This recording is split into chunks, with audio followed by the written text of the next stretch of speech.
വിവിധ ക്രൈസ്തവ സഭകൾ ചേർന്ന് മാർച്ച് 26 വൈകിട്ട് 6 മുതൽ 9 വരെ കട്ടപ്പന CAC ഗാർഡനിൽ കട്ടപ്പന ഐക്യ കൺവെൻഷൻ നടത്തും. ബ്രദർ ജോൺ കുര്യൻ സന്ദേശം നൽകും. ക്രിസ്തീയ ഗായകൻ ബ്രദർ ജോൺ മാത്യുവും സംഘവും ഗാന ശുശ്രൂഷ നയിക്കും. കട്ടപ്പനയിലെ വിവിധ ക്രൈസ്തവ സഭകൾ ചേർന്ന് മാർച്ച് 26 വൈകിട്ട് 6 മുതൽ 9 മണി വരെ കട്ടപ്പന CAC ഗാർഡനിൽ കട്ടപ്പന ഐക്യ കൺവെൻഷൻ നടത്തും.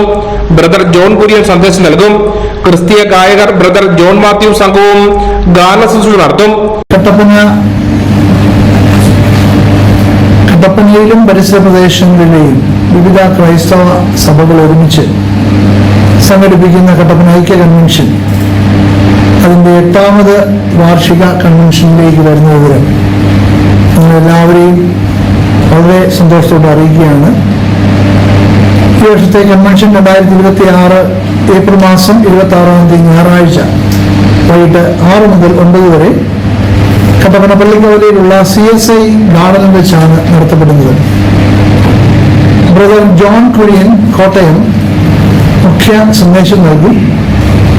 പ്രശസ്ത ക്രിസ്തീയ ഗായകൻ ബ്രദർ 8ാമത് കൺവെൻഷനാണ് കട്ടപ്പന പള്ളിക്കവല CSI ഗാർഡനിൽ വെച്ച് നടക്കുന്നത്. ബ്രദർ ജോൺ കുര്യൻ സന്ദേശം നൽകും. ക്രിസ്തീയ ഗായകൻ ബ്രദർ ജോൺ മാത്യു സംഘവും ഗാന ശുശ്രൂഷ നടത്തും. കട്ടപ്പനയിലും പരിസര പ്രദേശങ്ങളിലുമുള്ള വിവിധ സഭകളിലെ വിശ്വാസികൾ പങ്കെടുക്കും. വാർത്താ സമ്മേളനത്തിൽ chairman reverend doctor Binoy P Jacob, secretary brother Thomas Mathew, father Manoj Chacko, father Anil C Mathew, brother Vincent Thomas, pastor VS Anni, pastor Manoj Mathew, VS Varghese എന്നിവർ പങ്കെടുത്തു. News bureau Kattappana.